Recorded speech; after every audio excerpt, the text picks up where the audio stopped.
Hey, I decided to play my intro music from my old thing there, just because. Welcome to John's Comics with Kids and the Omni X-Men. My co-host is stuck in Club No Good backstage and will be here momentarily. But we are here tonight. We're talking about this issue of the Uncanny X-Men, issue 140. And I'm sorry to say that our special guest is not going to be able to make it, but the bouncer has just lit in my co-host. What? How is it going? I'm all decked out, man. I'm here happy for the holidays are here, John, and it's been good at Club No Good. Hanging out backstage. How you doing, man? That's where the party is always at. It's just really hard to get in. But hey, the holidays came early for comic book fans. I mean, talk about really great entertainment this last weekend. The new movie dropping.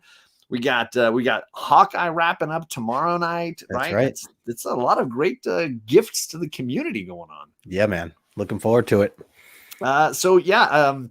Sorry for those of you tuning in expecting to see the one and only Everett Otto himself from 3 Men in a Basement, but he had some work obligations that made it so that he could not join us tonight. So we wish him the best and hope to have him on again soon. He joined us last season, and he's a big X-Men fan like the both of us. So it's been a good time whenever we can get him. Yep, we'll have him on next time. Yeah, so let's say hello to some friends in the chat because we got a bunch. I started a little bit early because we can now, and Justin's got a show soon after this, so make sure you stick around or click the link if you haven't for Justin's channel. Not only do we do every other episode on his channel, but he's got great content of his own, including an awesome, if you've seen it, Spider-Man spoiler discussion coming up in about an hour and a half. Oh yeah. So we have Magic Lasso leading it off, and his question is, what does the Wendigo serve when Logan visits him? Yeti. There it is. Hello to you, Ryan. Hello to Chris from Chaos and Comics. He says, it's party time. What's up, Chris? Hello to Jennifer from Comics Will Break Your Heart. I hope you're feeling well. Jennifer. We are definitely stuck backstage. Hashtag backstage bros. Good to see you. It is Wendigo. Yes, this is a Wendigo issue, so buckle up for that. I know my man Jason, Southern Comic Geek, is a big X-Men fan. I don't know why we haven't had you on one of these, Jason. We need to roll you into the show, get you to join us. Agreed. Let's see who else we got. Looks like everybody's saying hi to everyone. Chaos saying Hawkeye's been great. Wish it was a bit more Christmassy. I mean, I feel like they've been holding the line on that one pretty well. I mean, it's not as Christmassy as like Die Hard, but I get what you're saying. Simon R, hello to you. Happy holidays. Hope you're doing well. Same to Ariel. I hope she's doing well as well. I started 10 whole minutes early, so suck it up. Sometimes a Christmas miracle happens. Just be happy, right? Congrats on some of these AOKs from Daymare's floating around. I got a couple of books from him. It's just been amazing. Absolutely crazy. Don't worry, not going to spoil Spider-Man. I wouldn't dream of it. I'm glad you're rewatching the previous. I love that meme that's like, do I need to watch Spider-Man 1, 2, 3, 1, 2? So good. 1, 2, 3. Before I watch the third Spider-Man. It's funny. I mean, because it's true. Yeah. It's true. We got Chet in the chat. He says, should have been called the Chet-Eye to fill in. I'll shoot you the link if you're free, but you definitely are always welcome here. We got Eric from Azor's Tiger. What is going on, my local homie? Hope you are doing well. Digger Jim in the chat. Hey. I was just over on the Morbius channel like 30 minutes ago, and Jim was in the chat over there. Had a good discussion, so if you missed it, check my community tab because there's always a link for any shows that I go on in there, and you can, click back through if you need more of my obnoxiousness. It's always there waiting for you. So, remember, stick around at the end of the show. We always do trivia. We're trying to make sure that when we get to the end, we got a whole diverse option of people that we can randomize to see who wins all the prizes we do at the end of this omnibus. The incredible artist Nicholas Lane, who I've got now 3 pieces of his artwork, including I got Storm right there behind me. He made a piece for Justin that Justin will be giving away. Slabs from Chet-Eye. You've got tons of books and things that we're going to give away. So just be ready for the trivia at the end. It'll be on previous issue 139. That's right. So Justin, now I'm going to send the link to Chet while you tell us what are your thoughts? What are your early thoughts here on this issue 140? Yeah, so I really enjoyed this issue. There was so much more action, and more of a direction, I guess we could say, as opposed to comparing to last issue, which, it was a reset, which I get. But I definitely want a little more. I like the direction that we're going here. And to see Wolverine do some of the things he was able to do, some of the moves that we see was awesome. And then, of course, we get just throughout, I mean, even like sprinkled in little bits of learning about some of the other characters, what's going on in their world right now, and things like that. And I always appreciate kind of, learning a little bit more in that aspect too. So overall, to grade this issue, I mean, I'm going to put it pretty high. I'm going to go with a 9.4. I really enjoyed it. I really, again, seeing Wolverine go up against Wendigo here the way he did and kind of let loose with the Berserker and all that other stuff that I know we'll get into. We don't get to see that often, at least not right now. So, this was definitely another highlight or moment early on in Wolverine's, young career with the X-Men, where we get to see some vicious fighting and more snicket. So, right. I think your grade is spot on, and I think I'm in that same 9.2, 9.4 range personally. Yeah. This is a superior issue to the previous one. I think the action is better, and I'll tell you why. I think this book gets mislabeled as a Wolverine issue for me. This is a Nightcrawler issue. Nightcrawler gets a ton of time on page in this book, and for me, delivers the gut-punching lines at the end of this issue as the moral heart of the X-Men again and again and again.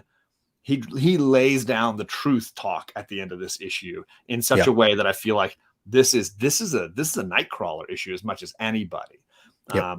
Now, unlike Club No Good, Club John's Comics with Kids always has people ready. Hey. Always brings in the guests. Where's my ready to bring the man. What's up, Chet? What's up, guys? Merry Christmas. Yeah, Merry Christmas. Happy holidays. How are you? The Redskins. Yeah, they're playing right now. That's right. Yeah, I was wearing a purple shirt earlier, and people were saying, "Hey, you watch out for that Justin. He's tampering with you." And I was like, "No, I just like purple. You can like purple and not be a Ravens fan. It's fine."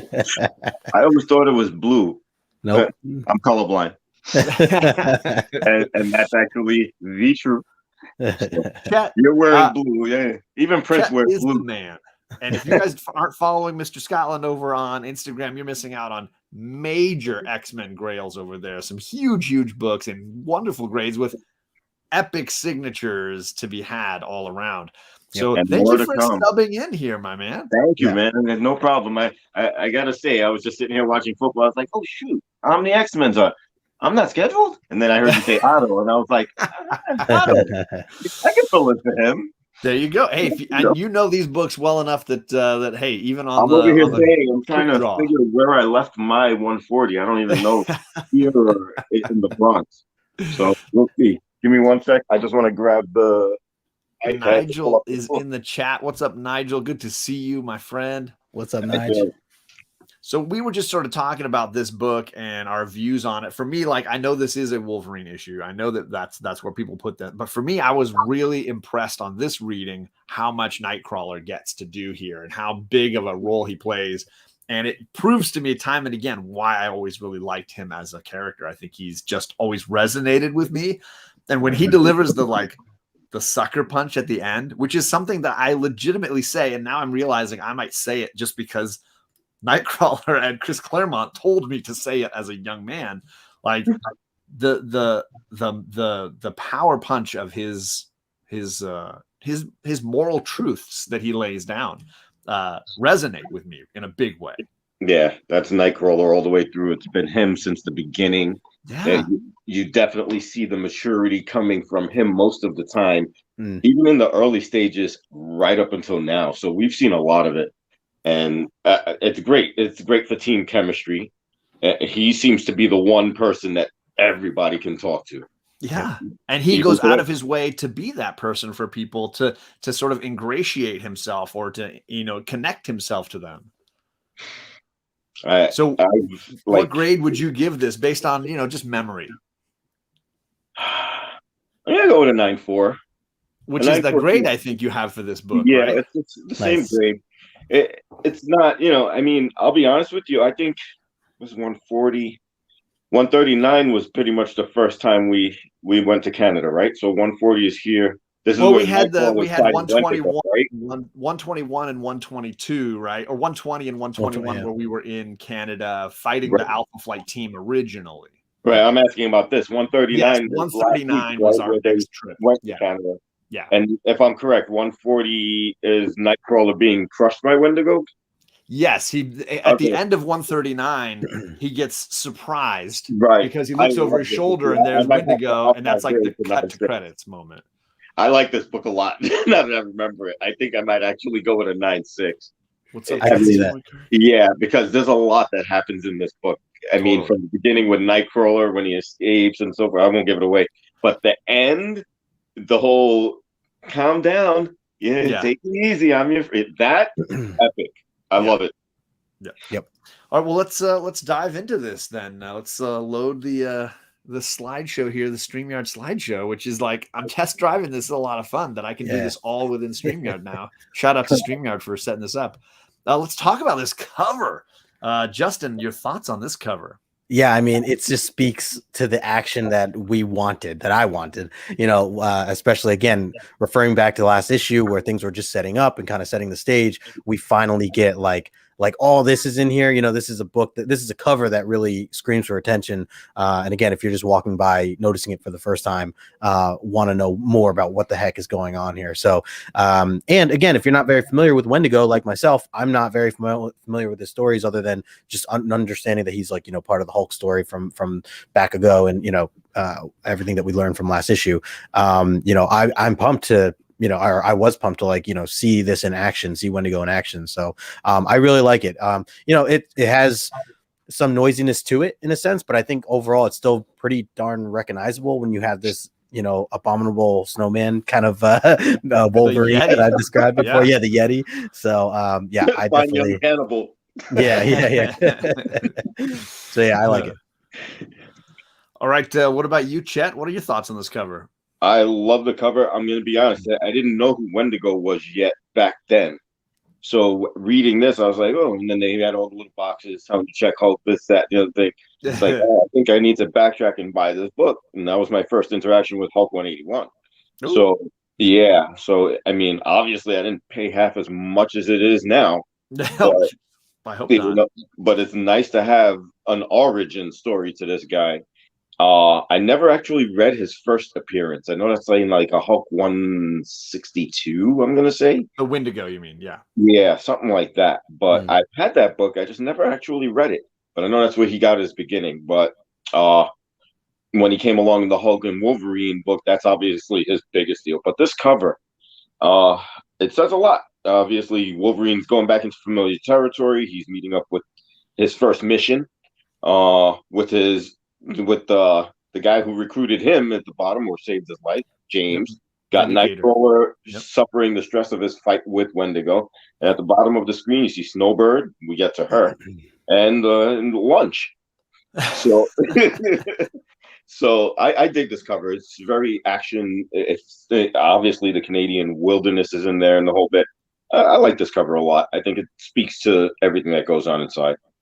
I agree. It's very exciting, and I love seeing Wolverine thrown around like a rag doll. Which this moment happens almost exactly as it does in the cover here in the comic. I love seeing that excitement. I've always been confused by the blur line that seems to be coming from Wendigo's other hand. Like I can't figure out what that blur line is meaning. Like what is he? Is he pulling a hand away from Wolverine while he smashes him into a tree, or was he holding him in two hands and then he kept one hand still and swung with the other? I don't know what's going on. I got you. The blur line seems like it's generating from his other hand. It does seem. I think he might be swinging, and Wolverine's going that direction. I don't know. It's just an odd blur line that's always kind of left me like I can, but like it doesn't detract from the cover. It's very exciting, dynamic. I'm gonna. What is up? Like I can. What's up, JD? What's up, brother? See, I knew his name that time. Justin's not the only one that can do that.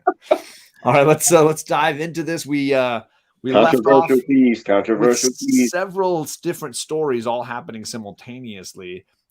In this particular instance, we've got Colossus ripping up the roots on the grounds of the mansion, building a garden, trying to remind himself of farmlands in Russia.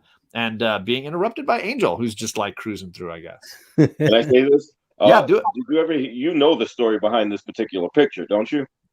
Isn't it like a communist propaganda art piece? No.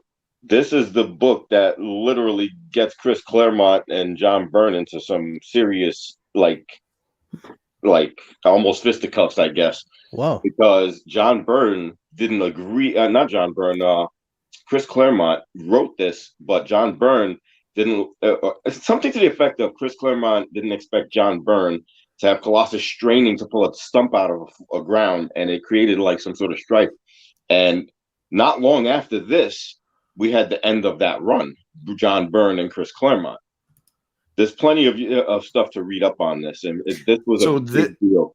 So Byrne was, or Claremont was upset that it was difficult for Colossus to pull he wanted it to be easier. There was something to the effect that someone as strong as Colossus shouldn't be struggling to pull out a little baby stump out of the ground. Interesting. And it tipped off Chris Claremont the way John Byrne depicted this particular piece. Gotcha.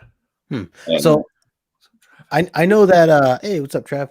I know that we've talked a little bit about, I think we've covered just I mean, we've heard that there's been like, conflict between the two kind of throughout the series. I mean, this is not the first time, right? We've talked, I feel like we've talked about, a little bit of hinting, the icing on the disagreement. Oh, okay. This was literally it. That's what pushed everything. And it looks like J Hood in the chat is saying basically the same thing, that the disagreement about the word bubbles and then the artwork was the rebuttal to that frustration, if you will. Yep. Gotcha. But all good things have to come to an end, I suppose. And here we have Colossus dealing with this physical weight. We have Angel flying in to talk to him, but then being interrupted by Professor X, who's calling him away.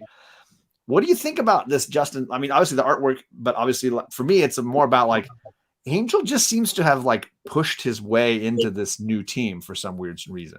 Yeah, I mean, it definitely feels a little forced, where he's kind of like he's welcomed, but not fully welcomed. And I know as we get into the scenes with Professor X, like they talk a little bit more about that.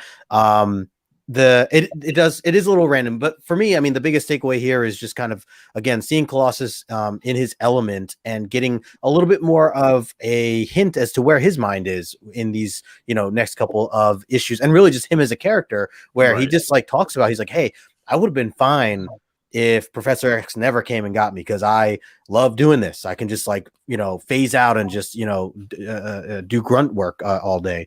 But then at the same time, he talks about like, oh, but I do have my new friends who are now my family. So I guess that's probably better that, ultimately he did. And the big responsibility, he mentions the responsibilities Xavier has sort of placed on them, right? Mm-hmm. Yeah, kind of weighing on him. But I love, and just to add to that splash page, like we always talk about like looking forward to that splash page, but regardless of if he should be struggling or not, I think it's just a badass drawing there. So with another colorful background that's just fire. It's Colossus in John Byrne's room. We're never gonna say it's whack. Right. Yeah. But come on, man. The guy's straining to lift a stump out of a tree. He's made it complete metal. Right. So I just don't think it should have been the penultimate in endings for these two guys. They should have gone on. It's crazy because it sounds like such a small thing to be arguing about, and I know that there's other things that kind of built up to this whole thing that you're bringing up here, Chet. But it just seems like such a simple thing that could be solved with, I guess, better communication, or I don't know, like you get someone in there to talk to the two of them together, like a couples therapy or something, In that case, you could say that's like one of the greatest writers in comics and one of the greatest artists in comics at the time, and maybe there was an ego issue. I could see that. Nobody wants to take that step backwards to reach the common ground. So, and that's basically what J Hood is saying right here. Two egos that big can't stay in one space for too long, and that's totally fair. Chet, any thoughts on Angel joining the team here? It does seem a little odd to me, but I don't know. He's been back since the 135. Yeah. He's been to space. He's seen the death of his former teammate, who was there. They were both there at the inception of the X-Men. Right. I think I like the fact that he stuck around a little bit. you know, obviously he's got the money to help in future issues, which I'm sure you'll get to in a few. But he's, I guess, him forcing his way back into the team says that he's part of the team. I don't have a problem with Angel. Yeah, he's just who he is. Now he's something completely different. So I guess I got to say I like this guy better. So I have no problem with him back then. Xavier calls him over and they have a quick conversation, just sort of about what are Angel's takeaways from this team, what are his takeaways from trying to get back into shape and be an X-Men again. And then at the same time, we're jumping to my least favorite part, shocking, from this entire issue is how they use Storm. So the segue then to Storm on the street on her way to visit with Kitty Pryde and her dance teacher from last issue. That whole, I feel like you could cut all that stuff out, but I know you need Storm in the book, and I'm the Storm advocate, but I just feel like it doesn't fit for me. Yeah, well said, John. I agree. I think and I think they still could, I mean, like, cut out that literal piece that you have up there, because and then still have the rest, like her picking up Kitty is still part of, can still be her being featured in the book, and having her questions about the teacher and all this other stuff. But you're right. I don't know. I do feel like this was I don't know, a reach to what, I don't know why that's in there. Could have been cut. What about you, Chet? I think you're both right. I can ignore that part and still go to the next frames where it says a few minutes later, a few blocks further on. Right, you could have started from there. Yeah. I mean, I don't know. Like, were they just trying to explain that she's attractive and that a man felt that he could go up and, or more importantly, I think they're trying to show her independence and ability to what her abilities are. Just reminding people she has these powers. Look what she can do. Because really she hasn't used it in the last issue and this issue mostly. She's just been running around with Kitty Pryde. She was a little bit in the danger room at the beginning of last issue, but that's pretty much it. True. So I think they have to keep it relevant in those ways.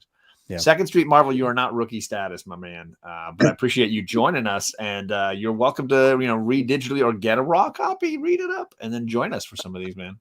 Yeah, man. Oh, Chris is giving permission. Thank you, Chris, for doing that. I appreciate Chaos.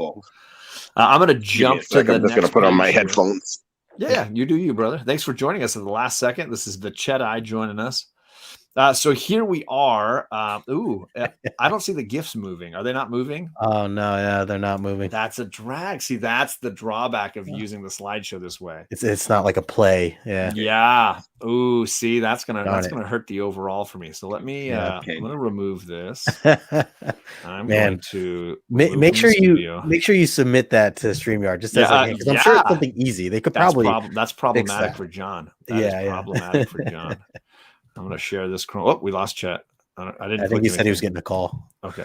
He'll be back. Let me share this and present it with, which I think is this button right. There we go. All right. Sad to say, but now you get those moving. There we go. Nice. See, that's what we want. We want those GIFs or GIFs moving. Right. See, nothing. So yeah, here we get the head toss there. the unnecessary jealousy of Storm. I just don't buy it. Like, I just don't need it. Like, it just seems random. She's not going to be jealous of the dance teacher. Like, it's just I don't buy it. Well, also, especially if we just saw the scene before this where she's like confident, independent, like all this other stuff, and then they mix this in, like that's like two opposites in a way as well. But so what I was getting from this was, like, I thought maybe she was some sort of villain that we don't know about until like a few. The dance teacher. Yeah, Stevie. I didn't know. I've never seen her otherwise or heard anything otherwise. But I was like, oh, maybe this is like a storyline that we get later on, because I haven't read much. I mean, we're almost getting to the point where I haven't read any further, so I didn't know. That was just kind of my mind, a part of a hint of maybe what was to come. Yeah, Chet. I don't remember her ever appearing much beyond this little bit here, right? The dance teacher. She's literally like, I think she's around to like somewhere in the 200s, but not very long. Okay. Yeah, just in and out though, right? In and out, yeah. There's no like major arc or anything with her. Yeah, nothing. Okay. Yeah, you need that head roll, TM. You gotta get that. I guess maybe to just kind of point out again as a reminder how much she cares or feels like Kitty is her, it's her younger sister, someone she's really caring for. I don't know, maybe to some degree. I don't know. All right. Well, she becomes like somewhat of a mentor to Kitty for a little bit, I guess. Yeah. Right. But nothing more than she doesn't have any real involvement. Right.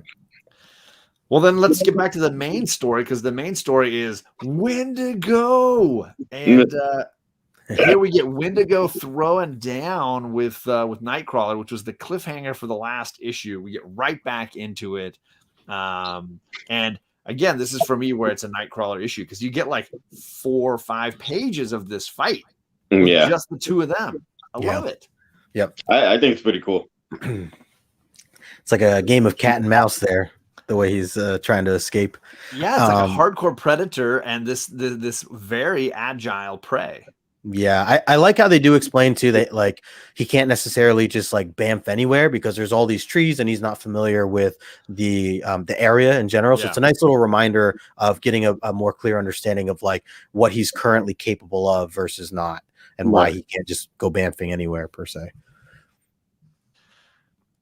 And Chet, what are your thoughts on the Wendigo fights that we're getting in this issue? He's got Kurt running for his life. Like hardcore touchdown. Sorry. But yeah, as you can see Kurt thinking the whole way through, I got to get away from this guy. He's talking about the juggernaut and everything. He's like making all the references of all, like, just he's got to get away. But when he gets caught, I thought that was like the best part. Yeah, I can go on to that. I mean, obviously we have these beautiful pieces here, but then this is where he gets gripped and almost crushed before being swatted away. I like the fact that Wendigo, when he bamfs, is like, oh, you see him jumping away. Like, what is that? Right. I love how the B and the A are at the top of his hand, as he's grabbing, versus the M and the F. It's just a really cool idea for kind of demonstrating the bamf. What's great is he doesn't even realize what he's bamfing to, and then when he ends up in the sky, it's like risky. But yeah, like you gotta, right? Yeah, I mean, he had to make the move at that point. The other thing I liked, this is probably one of my favorite panels too, is the one at the bottom left. I have been reading, and this is an excuse for me to bring up Nightwing. I've been reading a lot of Nightwing recently, and it kind of brought me back to that. Have you been reading it, Chet? That's awesome. Yeah. So just seeing some of those action scenes, and I know they've been using those action scenes for a while, especially with a character like Nightwing in DC, but seeing it here was just a fun kind of way, which, by the way, random, not even a plug, but just if you guys haven't read the new Nightwing, definitely go check that out, because it's an ongoing ongoing series. That was a Brandon and Bryce recommendation to me. Oh, nice. I'm glad they did. Taylor, definitely a safe bet for sure. And I do love that panel at the bottom with him like flipping, rolling across. The colors are really great, and and Wendigo's like kind of lost. He's like, you could see he's like frustrated, like, where are you going? Like, get back here. Which is cool. So again, how far do you think he traveled on that punch? Yeah, he caught him. When Wendigo finally connects, it's a solid smack, and then launches poor Kurt. I felt that just reading that part. I was like,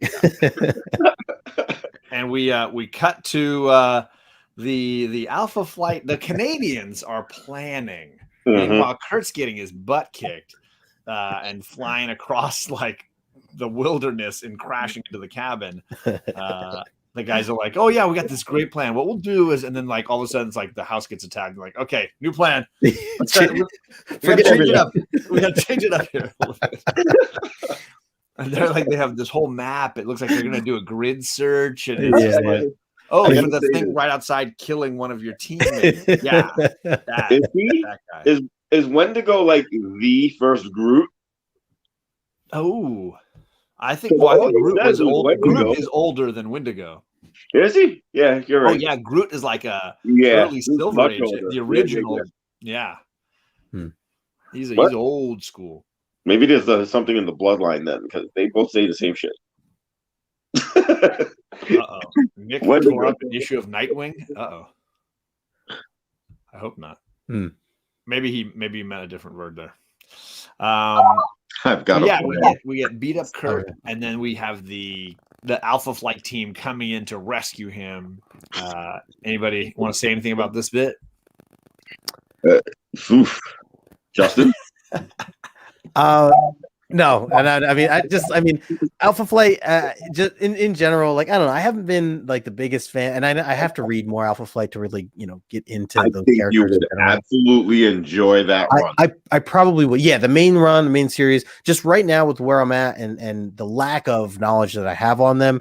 I do appreciate some of the parts in this book, because I know later we kind of see some of their abilities really come in handy, obviously for kind of curing this whole situation. But yeah, so kind of mixed feelings about them. I can get us going along here, continue this fight a little bit, because we get to see Vindicator get taken out by a tree. And then there's a big fire started by the truck that they got thrown around, and Shaman has to take out the fire. And then Snowbird turns into an owl to try to rescue Vindicator and check on him, which leaves, of course, our Canadian X-Men Wolverine to sort of track down and chase off after Wendigo. Yep. Yeah. What didn't we see the last time that Vindicator was involved in like a scrap with the X-Men? Didn't he use a tree then too to like? Was that scene? Sounds familiar? Yeah, possible. Yeah. He didn't use a tree. He what did he do? Or was that He Colossus? got a tree liquidated in front of him. Okay, yeah. I just know there was like, I feel like I'm like, what's it with this guy in trees? There's like trees around him. Someone's throwing a tree at somebody or something. Colossus punched him. Archon was the one who got back the tree. Yeah. Archon did that, right? Yeah. Yeah. Oh, maybe that's it. Okay. That's it. Maybe that's what I'm thinking of. So then Wolverine has to go chase him down, but beforehand, he's going to have a flashback. He's going to think back for a little page on how do I know these guys? And give us all a little backstory. It felt a little unnecessary to me, this one page flashback. Like it was either it was somewhere between too little, too much for me. Like it wasn't really doing anything. He could have said it even in a quick word bubble on his way to go hunt. Yeah, I appreciate that it was in there. I do think to what you said, John, like I think it probably could have been a lot shorter than what we got, but I do appreciate that we did get the little bit of a link thinking back to last issue, because we like the way he like reacts to her when he first sees what's her name, Heather? Yeah. So when he first sees Heather and like picks her up and all this stuff, it left me questioning, like, okay, clearly they are very close, and like, how did that all happen? And then they just never addressed it. So I like that they kind of, at least again, for someone like brand new, just like getting into this series, it's nice that they kind of gave a little bit of an address to it. But yeah, it probably could have been only one panel. Probably would have been good enough. Or give it another page. Like you could have given it a little more. Or I think could have worked the other way. I think they were also trying to continue the thread of Heather Hudson, who's going to be a part of the Alpha Flight series when it launches, and how she connects to Jamie and what's going on all through that storyline. So true. Didn't want to lose all those threads, I have a feeling. Yeah. Well, at least we never got any of this backtracking when we first read about Alpha Flight. Right. So this is the next. I guess this is the touching the surface of Wolverine and Jimmy back in the day, and a little bit of that giant size X-Men origin stuff. Right. Right. All the things that are scattered about. We're finally getting some. Being solidified here. Totally. In terms of his memory. So I think I like this piece a lot. Oh, well, there you go. Yeah, it's just the fact that they go back to his Canadian life and when he was just getting started and not feeling having these adamantium claws and everything. Yeah. He's still not in touch with that back then with what they're showing. So that we know that's a big hill for him to overcome. Right. So then we get to Wolverine tracking down Wendigo to his lair, where he has stashed this woman for lunch for later. Little snack. Yeah, see this? You like the lion and the yeah, it's great. He's a leg man, not a breast guy. There you go. Hey, everybody's got their thing. And then Wolverine dives right in. He's just like, I want to do this. He's looking for his second round, basically, after Hulk 180 and 181. He's looking for that second fight. And I don't know if we need to talk about these pages so much as these panels. I love these are my four favorites together, and I love the way the background shifts colors the greens to the pinks to the blue that to the final yellow. panel Sure. is very Jim Lee-ish. It's I know great. it's John I Byrne. love all of this. It's John Byrne. We know that. Which one? But The one all the way to the right? The very final panel. Yeah. It's John Byrne. We know that. But Yeah. tell me that doesn't scream of Jim Lee. Maybe Jim Lee was inspired. That's what I was just gonna say. So yeah, thank you. Yeah. Totally. Yeah, these were badass for sure.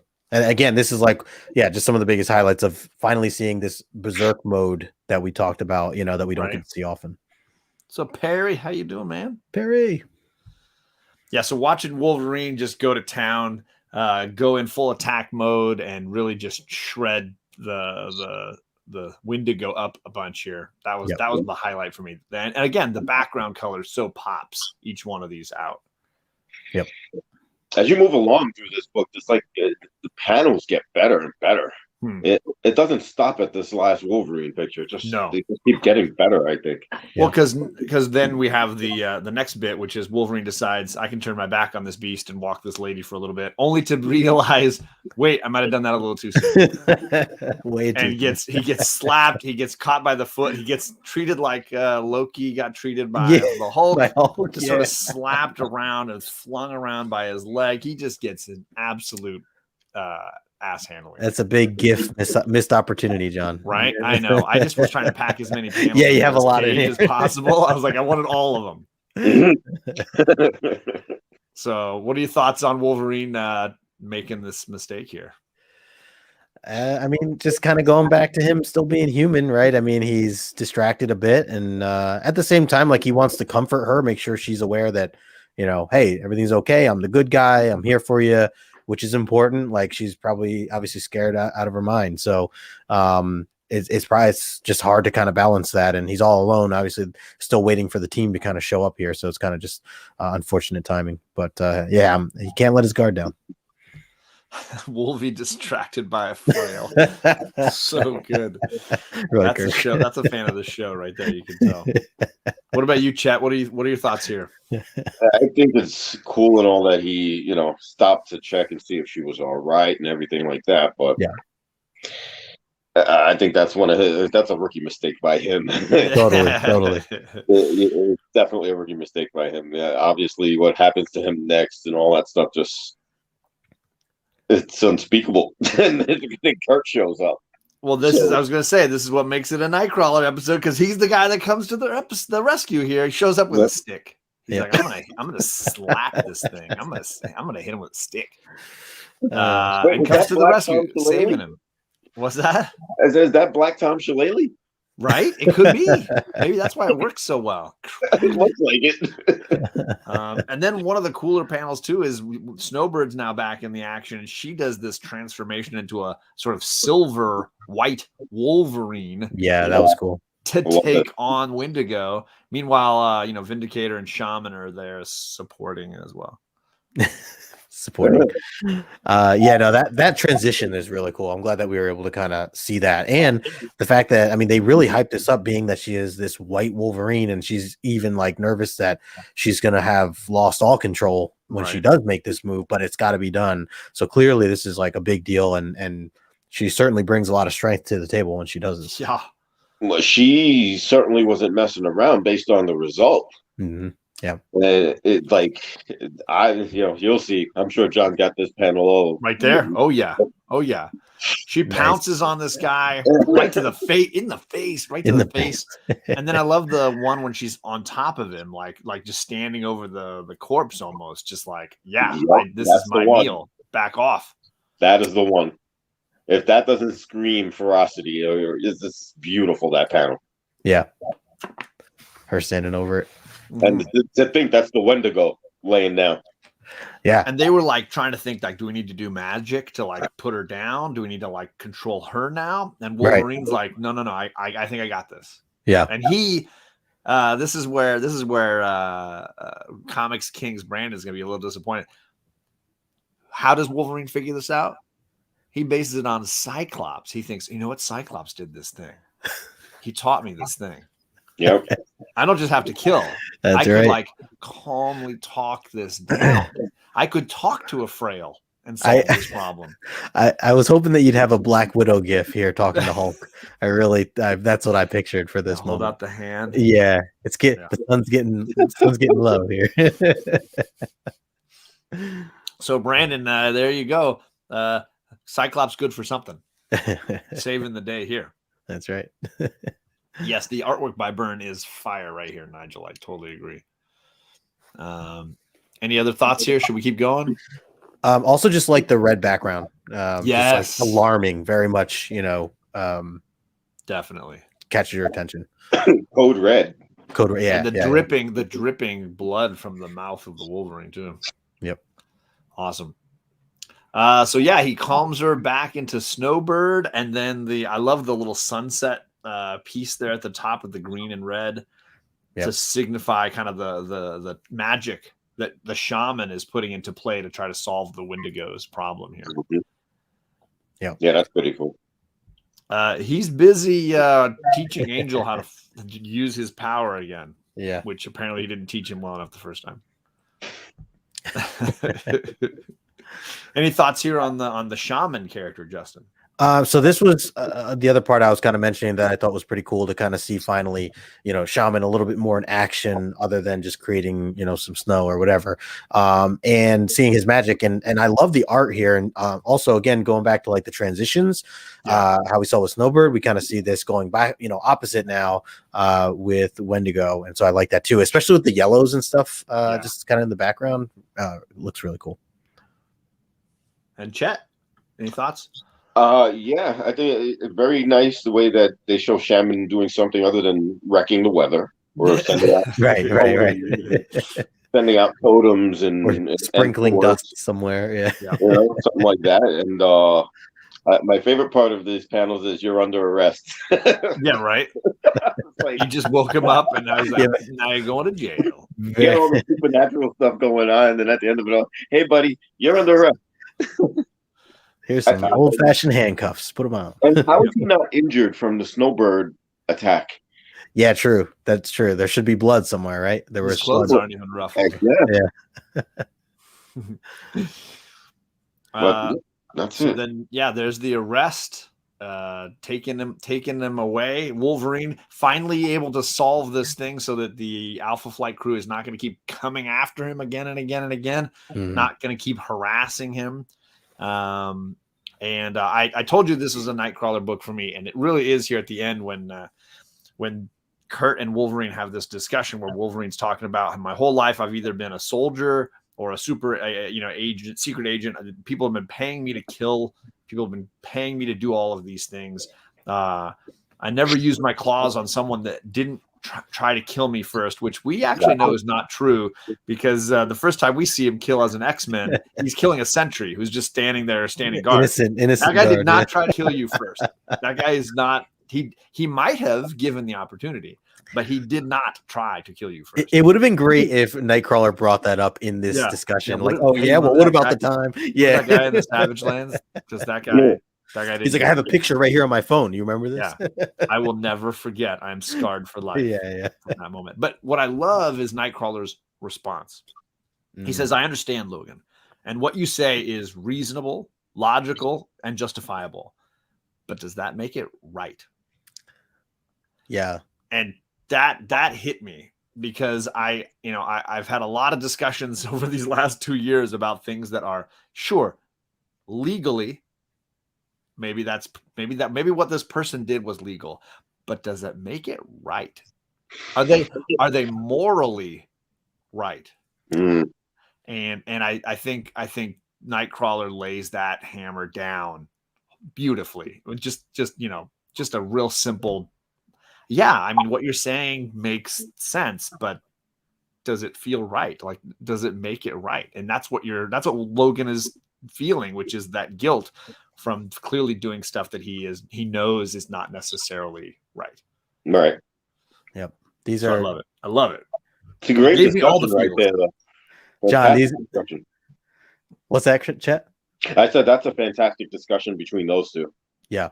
It seems like they seem to get into a lot of deep conversations going forward. Like, even to today, I mean, we all read House of X, Powers of X. Right.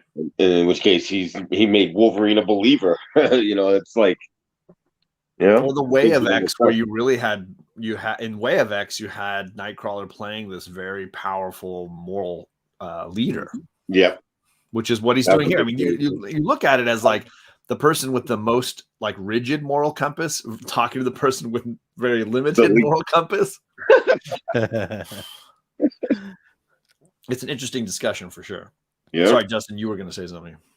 I was just gonna make a stab at Morbius and say that you're referring to Morbius, right, and cracking slabs, and that doesn't make it right. I totally agree, John. I didn't know. It is logical, maybe reasonable and justifiable, but doesn't make it right. Should have brought this with your discussion earlier today. Well, you're going to ask me anything about that. I'm going to go on to the next panel right here. We go back to Canada, and we see the what we thought was the birth of a new team, only to find out the government is not going to pay for it anymore. The government's out. But they'll have to be on their own. Obviously, all of this being the setup for Alpha Flight issue number 1. Oh, yeah. Which is the next time we see most of the Canadian characters here. So for those that wanted to know where that leads, if you wanted more of those characters, Alpha Flight issue number 1 basically springboards right off of this issue. Yes, it does. Anything else on that team that you want to mention, Chet, before we bounce on? I mean, in the beginning stages, the first 25-30 books of Alpha Flight, I was feeling it. So, I mean, I think it was the way that we were introduced to Jimmy Hudson in 109, and then Alpha Flight 120, 121, then now we get here. So we've had a few instances of them. We know John Byrne's Canadian, so he wants to stretch them out. So I think he did a good job by bringing them into their own series, and it was good stuff. But you think if he was Canadian, he wouldn't want the Prime Minister to be dressed like the Joker. That's true too. Damn it, John! You just took my line. I was gonna say after Chet was done, I was gonna say I didn't know the Riddler was in this. But then you gotta make a case for it because at least he's not dressed like a certain other someone. Yeah, I'm just yeah. John, did you get my message the other day when I told you I came up with a new saying?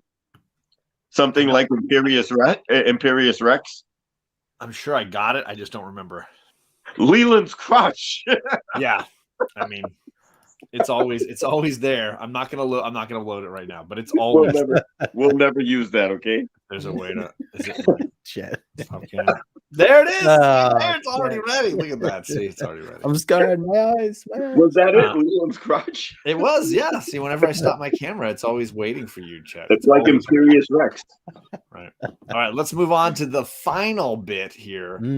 We get to jump to the southwest of Ontario, Canada, down to the slate gray eminence of the United States Federal Maximum X Security Penitentiary in Deming, New Mexico, where we have a certain villain breaking free from confinement.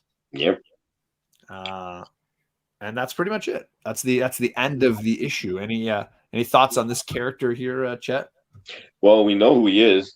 It's all a matter of what's he up to right now.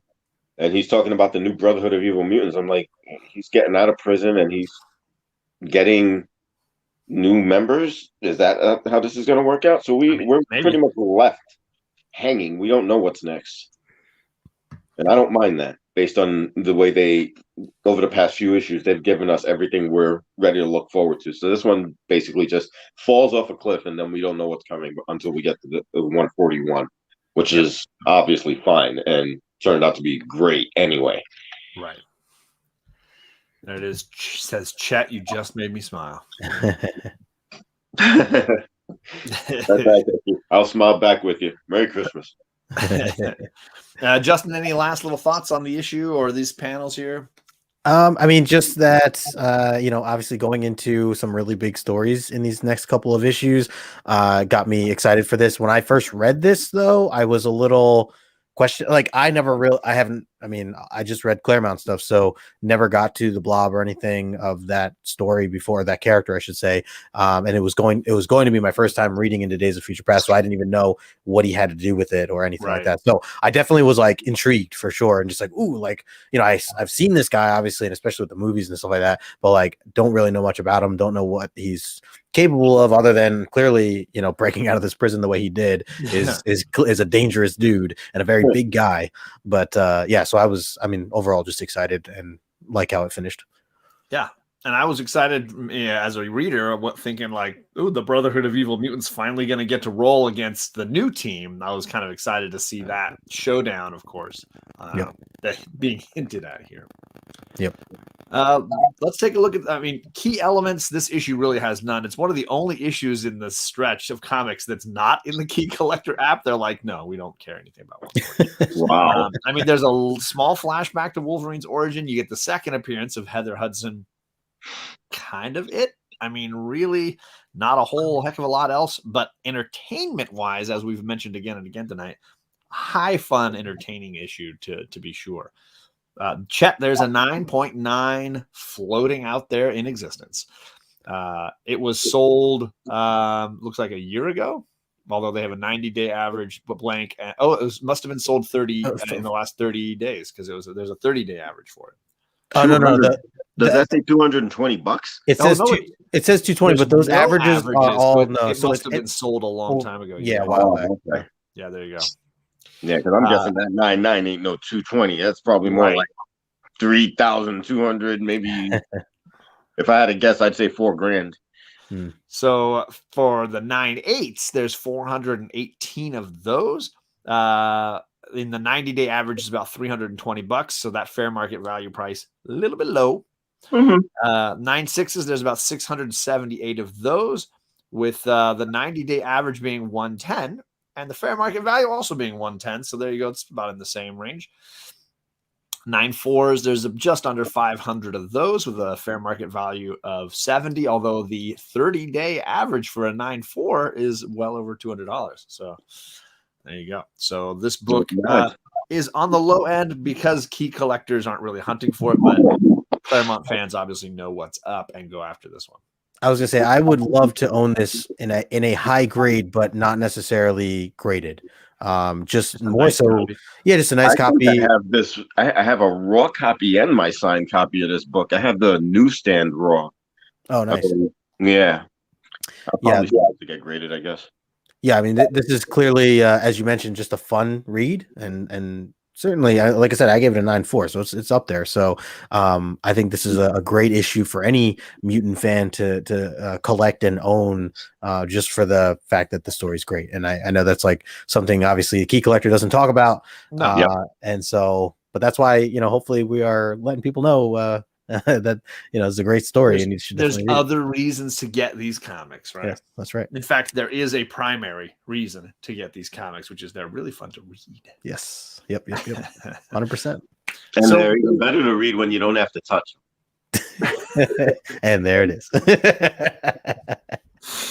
So we have our end of show trivia now. We're going to ask 3 questions. And hey, Chet, you're here. You can't answer now. So don't worry about spelling or anything. You're safe. Oh, that's right. Oh, man. And I'm gonna go first because I know one of my questions is kind of dependent on for Justin on one of his second questions. So I'm gonna do mine first. The way it works in the chat is the first 2 people to get correct answers in get raffle tickets into our giveaway. The first person with the funniest answer also gets an entry into our giveaway. So we can get 3 entries for every question, meaning a total of 12 every single show.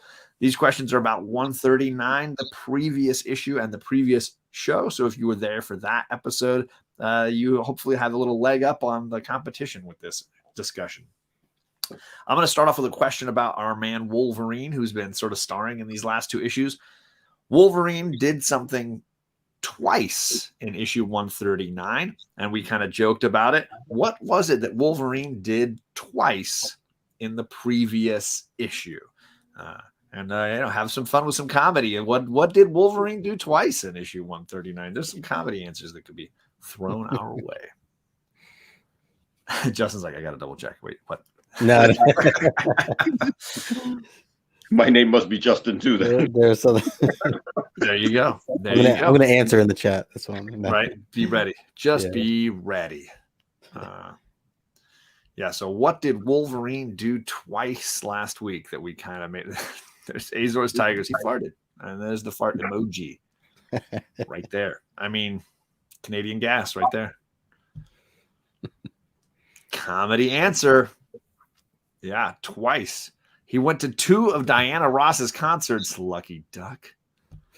What's with the Diana Ross craze? I'm not sure I understand it. It's all from Magic Lasso, who's a big Diana fan, period. Obviously, Ross or Prince. Did you know that Diana Ross is dirty? What does that mean? I mean, there's a lot of options there. He has a song called Dirty Diana. Oh, there you go. John, come on.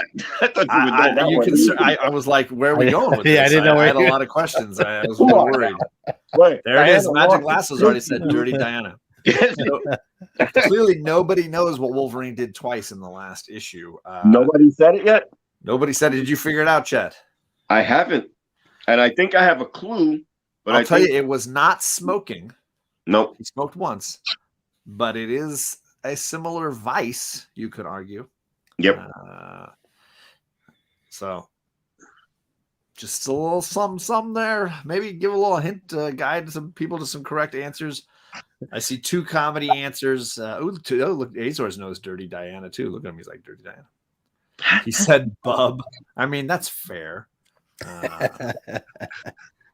He be specific. Azor's be specific.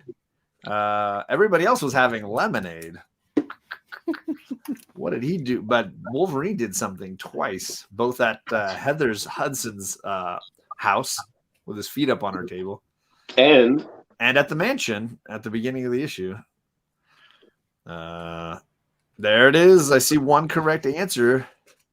Get specific, Azor's. Get in there, man. You can do it. I believe in you. Copy paste somebody. I feel like, I don't know. I'm definitely giving Magic Lasso the first correct answer. 2 beers. He drank 2 beers. Justin, I need your assistance. Who gets second place?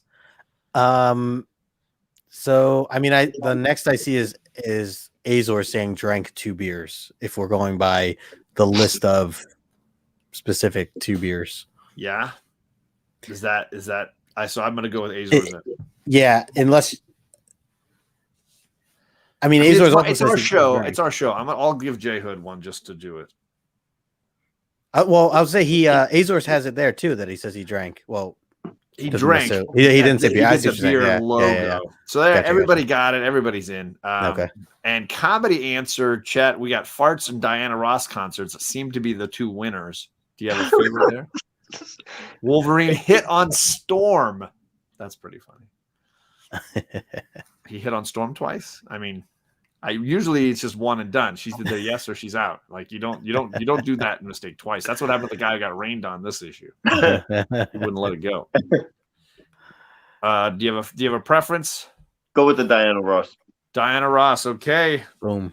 All right, Justin. What's your first question? I'm surprised, that it's. I feel like it's been back and forth, Chet and Ryan, and so for Chet to give Ryan a point there, that's mighty generous of you, Chet. He's in the Christmas, the Christmas spirit. I like it. All right, my first question is going to be, what type of beer does Nightcrawler bring Wolverine? And I'm looking for the name of the beer. It has 2 words in it. It's 2 words in this beer. It's a 2-word name. Yes. So we need both words. Yeah. What is? Magic Lasso says Chet is the man. What is the name of the beer? The type of beer that Nightcrawler brings to Wolverine in this particular scene that we're referring to. I'm bringing this question to the board because it deals with alcohol. Stella Artois. And We don't do alcohol here at Omni X-Men. No, we certainly don't. Apple juice. I was having smart water. Oh yeah, John's like, let me keep this near me. It was not a Bud Light, TJ. What are you having, Justin? What? Kool-Aid? Makers. Plus, Yeah. I mean, plus? yeah. Kool-Aid. Apple juice. Oh, okay. Yeah, with a little ice. Good I boy. see one correct answer in the chat. See if somebody copies and pastes it. Oh yeah. Yep. Is it not spelled? Is it not correct enough? Oh, He does it twice. No, he's good. Okay. And So- Azor's is the second. Yeah. Yep. So So Ryan. Azor and Ryan. It is Molson Export, which is everybody's favorite Canadian beer. Comedic answers are Bootlick. Sorry, where was it? Bootlick and Bud. Oh, sorry, Bub Light. Okay, that's the winner. TJ. yeah, He I said, think read that's it again. Yeah, that's good. Clear winner. Good Bub job. Light. Come on. It added on that John had misread that first too. That Yeah. worked out. I mean, I did too. I misread it. What's up, comic book jackpot? Hey, is every copy of X-Men Volume 2, number 53, creased and wrinkled? Because every time I buy one, it's creased and wrinkled. I mean, hey, sometimes that happens. Second Street, take it easy. Salty urine beer. I mean, pass. J Hood. All right, my second question is, when they were investigating, Alpha Flight was investigating this series of attacks in the woods. Vindicator originally thought that the culprit was what creature? Right? What did he think was originally causing the disturbances in these Canadian woods? Because he later found out it was Wendigo, but he had a guess before that. And then, of course, they found the footprint and they created the little mold and all that kind of stuff. But apparently they had time to make a plaster cast and make a giant plan before Wendigo burst upon them and trying to kill Nightcrawler. He was really working. He's a strategy guy. He's not like a go do it kind of guy. He's a strategy guy. So my question, again, is what did he believe was causing the disturbance? Ooh, I see one correct answer already. They found a footprint. Yeah, Reggie, they found a footprint and then they made a plaster mold of it. It's great. Before they could even find Wendigo, they made a legit plaster mold. This was like Bigfoot time here. I was gonna say, Reggie, thanks for coming by, man. Yeah, what's up, Reg? I was gonna say too that scene from last issue. I thought initially when I first looked at it, I thought it was like a bedpan, like something. I'm like, they're like holding this bedpan, checking this thing out closely. Like, what's going on here? Jackpot says they thought it was Hulk. J Hood, speaking after my heart, he said they thought it was the Man Wolf. We lost Jet. Okay, the second correct answer. All night long, it's been these two. You win, bro. For that I wasn't trying. Go back and look at it, man. I'm telling you. It looks like it now. It's like it makes me want to stand up, pull it out. Remember the best. They're like, we think that the imposter or the killer is going around leaving bedpans. Leaving what a strange calling card. The bedpan bed. All right, Justin, these are our comedic answers. We've got the Hulk. We've got where was it? Man Wolf. We've got the Supremes, and we've got a moose. Oh man. I mean, I'm gonna go with J Hood's Man Wolf. And more so because in my mind when he says Man Wolf, I'm thinking of Man Bear Pig when in South Park. It's more of a South Park. I'm sure that's not what J Hood was going after, but that's what it made me think. I get it. I'm going with J Hood there. Gotta have some love for the Man Wolf, man. There you go. All right, last question of the night, Justin. It is yours. All right. Last question for me is name an item that was blocking the entrance of the dance studio from last issue. Kitty there were Pryde a few. going to the dance studio. For Stevie. There are a few items, but certainly if you can name one, we have like 2 or 3 that we're looking for in terms of a correct answer. So curious what people come up with. And also remember comedy. I'm sure we can get some good comedy answers here. So what was an item that was blocking the entrance of the dance studio when Kitty Pryde had to use her powers to go back and figure out why the door was blocked. I see one correct answer already. I don't think it's a Jeep, but that's a very good comedy answer. So already got that one there, and there we go again. Nice. Azores and Ryan. Ryan's been on fire playing all night long. Yeah, yep. Thor's hammer. Nice one, Trav. I mean, who was it? It was block a door. It certainly would. Yeah. We got comic book jackpot with the Jeep, and we got TM Nerdy with the Thor's hammer. So far. Oh man, yeah, I'm gonna go with Trav there. That's a great one, Trav. It certainly would cause a lot more chaos as none of them would actually be able to get in. You've seen the one when there's like a cartoon, I think, where Thor's put it on the toilet seat lid. And Spider-Man going nuts. Spider-Man can't get the lid off the toilet. So mean, so mean. So thanks everybody. That is it for our discussion of issue 140.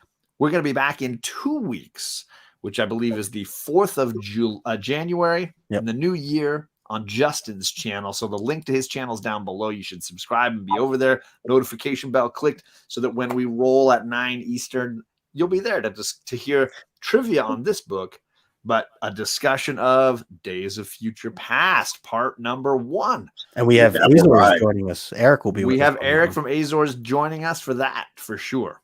Yep. So that's, So we'll see you all next year. But, got to throw that in. There's always that person that wants to blow everybody's mind. I'll see you guys next year. Yeah, we're skipping next week. We will both be a little unavailable next week, but we will be ready for Days of Future Past in 2 weeks on January 4th. Everybody, thank you for coming, for hanging out, for hitting that like button, answering questions. And Chet, huge thank you for you for substituting at the last minute. No problem. Appreciate you making the time. You guys and X-Men, always, man. You guys are awesome. Check out Justin's channel, and we'll see you guys back there in 2 weeks. Hey, Merry Christmas, y'all. Happy holidays.